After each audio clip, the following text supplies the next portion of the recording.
आपण जेव्हा lipid profile नावाची टेस्ट करतो, म्हणजे कोलेस्ट्रॉल लेवल्स चेक करतो, तेव्हा त्यामध्ये ट्रायग्लिसराइड्स, HDL, LDL, VLDL अशा बऱ्याच टर्म्स असतात. त्यामध्ये एक चांगलं कोलेस्ट्रॉल असतं, एक वाईट कोलेस्ट्रॉल असतं, असंही आपल्याला सांगितलं जातं. नक्की हे सगळे प्रकार काय आहेत हे माहिती आहे का तुम्हाला? नमस्कार, मी डॉक्टर पल्लवी चाफेकर. कोलेस्ट्रॉल वाढलं की आपण सगळेच घाबरतो. विशेषतः हार्ट अटॅकची भीती जास्त वाटायला लागते. पण खरं तर कोलेस्ट्रॉल हा आपल्या शरीरातला एक अतिशय महत्त्वाचा आणि उपयुक्त असा घटक आहे. आपल्या शरीरातल्या ज्या पेशी असतात त्यांच्यावर एक आवरण असतं, ज्याला सेल मेम्ब्रेन म्हणतात. ते या कोलेस्ट्रॉल पासून बनलेलं असतं. अनेक महत्त्वाच्या हार्मोन्सची निर्मिती कोलेस्ट्रॉल पासून होते. व्हिटॅमिन डी तयार होण्यासाठी सुद्धा कोलेस्ट्रॉल गरजेचं असतं. आणि आपल्या लिव्हरमध्ये जे फॅटी ॲसिड्स तयार होतात, जे फॅट डायजेशनसाठी गरजेचे असतात, त्यांच्या निर्मितीसाठी सुद्धा कोलेस्ट्रॉल आवश्यक असतं. शरीरातल्या अशा अनेक महत्त्वाच्या फंक्शन्ससाठी कोलेस्ट्रॉलची गरज असते आणि त्यामुळेच साधारणपणे 75 ते 80% कोलेस्ट्रॉल हे आपल्या शरीरात आपल्या लिव्हरमध्येच तयार होत असतं आणि 20 ते 25% हे खाण्यातून म्हणजे बाहेरून शरीरात येत असतं. दररोज आपल्या लिव्हरमध्ये 700 ते 1000 मिलीग्रॅम कोलेस्ट्रॉल तयार होत असतं आणि मग हे कोलेस्ट्रॉल शरीरातल्या इतर पेशींकडे विविध कार्यांसाठी पाठवलं जातं. पण कोलेस्ट्रॉल हे फॅट मॉलिक्यूल असल्यामुळे ते रक्तामध्ये विरघळत नाही. म्हणून मग लिव्हर काय करतं तर त्याला प्रोटीनच्या आवरणात पॅक करतं आणि हे लायपोप्रोटीन्स मग रक्तात सोडले जातात.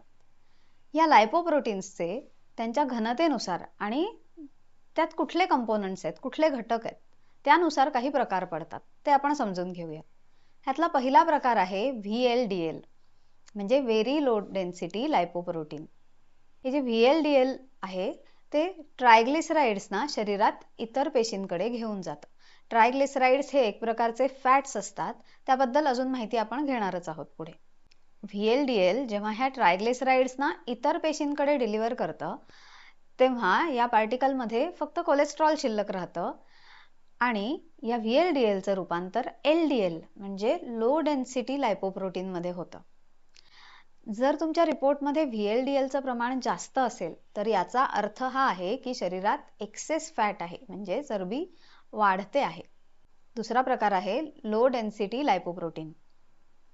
यालाच आपण बॅड कोलेस्ट्रॉल किंवा वाईट कोलेस्ट्रॉल म्हणून ओळखतो. VLDL पासूनच ह्या LDLची निर्मिती होते. LDL काय करतं तर कोलेस्ट्रॉलला शरीरातल्या इतर पेशींपर्यंत घेऊन जाण्याचं काम करत असतं. पण जेव्हा या LDLचं प्रमाण वाढायला लागतं आणि मग काही कारणांनी त्याचं ऑक्सिडेशन होतं, तेव्हा रक्तवाहिन्यांच्या आतल्या बाजूला ते चिकटून बसतं. हळूहळू त्याचे थर जमा व्हायला लागतात आणि मग ते घट्ट व्हायला लागतात. ह्याला आपण प्लॅक फॉर्मेशन असं म्हणतो. त्यामुळे होतं काय की रक्तवाहिन्या अरुंद होतात आणि मग रक्तप्रवाहाला अडथळा तयार होतो, ज्याला आपण ब्लॉकेजेस म्हणतो. आणि या ब्लॉकेजेसमुळेच हार्ट अटॅकची किंवा स्ट्रोकची रिस्क वाढते. आणि म्हणून हे जे LDL आहे याचं प्रमाण जर रक्तात जास्त असेल तर तो एक रिस्क फॅक्टर समजला जातो. साधारणपणे 100 पर्यंत जर तुमचं LDL असेल तर ते नॉर्मल समजलं जातं. 100 ते 130 ही मॉडरेट रिस्क समजली जाते आणि 130च्या वर जर तुमचं LDL असेल तर ती हायर रिस्क समजली जाते. यानंतरचा प्रकार आहे तो म्हणजे हाय डेन्सिटी लायपोप्रोटीन, म्हणजेच HDL. याला आपण गुड कोलेस्ट्रॉल म्हणून ओळखतो. हे चांगलं का आहे बरं?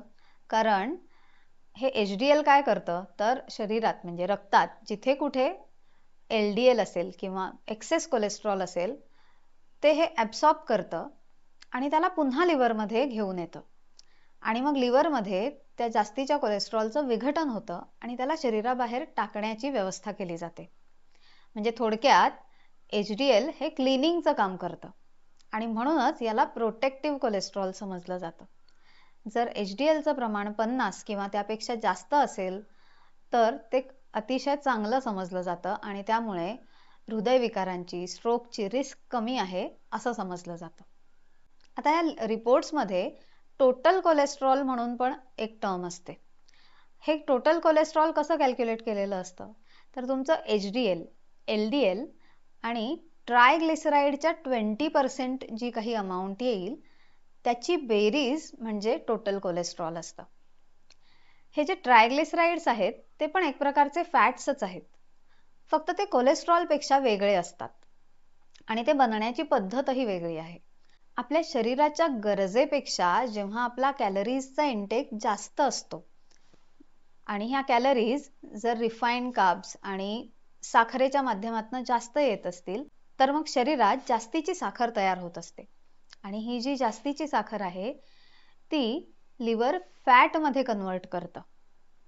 या फॅटलाच ट्रायग्लिसराइड्स असं म्हणतात. हे ट्रायग्लिसराइड्स VLDL नावाच्या लायपोप्रोटीन मध्ये पॅक करून लिव्हर शरीरातल्या इतर पेशींकडे पाठवतं.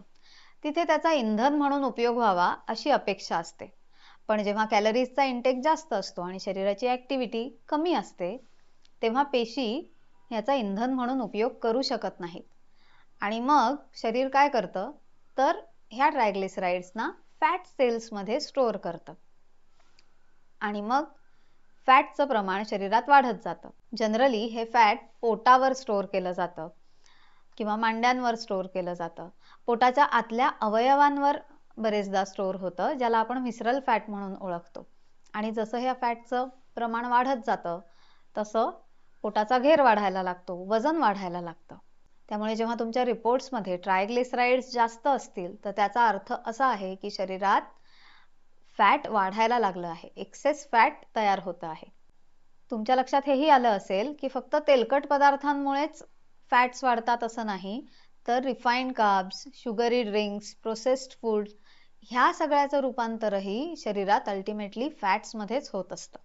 आता हे ट्रायग्लिसराइड्स, LDL, VLDL हे आपण समजून घेतलं. हे सगळं वाढतं कशामुळे ते सुद्धा थोडक्यात समजून घेऊयात. काही महत्वाची कारणं याच्या मागे आहेत.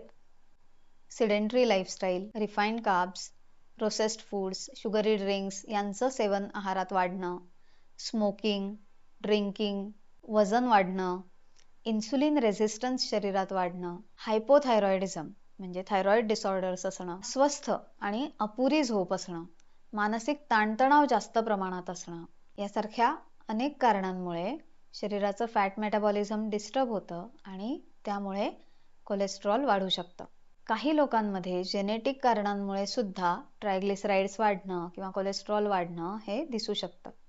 आता जेव्हा आपल्याला कोलेस्ट्रॉल कमी करायचं असतं तेव्हा हे लक्षात घेतलं पाहिजे की आपल्याला LDL, VLDL, ट्रायग्लिसराइड्स हे कमी करायचं आहे आणि HDL वाढवायचं आहे. जर HDL वाढवायचं असेल तर त्यासाठी सगळ्यात चांगला उपाय आहे तो म्हणजे नियमित व्यायाम करणं. व्यायामामुळे HDL खूप चांगल्या प्रकारे वाढतं. त्याच्यामुळे दररोज 30 मिनिटं जर व्यायाम केला, मग कुठल्याही प्रकारचा व्यायाम असो, चालणं, सायकलिंग, स्विमिंग, योगा किंवा स्ट्रेंथ ट्रेनिंग अशा कुठल्याही प्रकारचा व्यायाम तुम्ही केलात दररोज 30 मिनिटं तर नक्की HDL चांगल्या प्रकारे वाढू शकतं.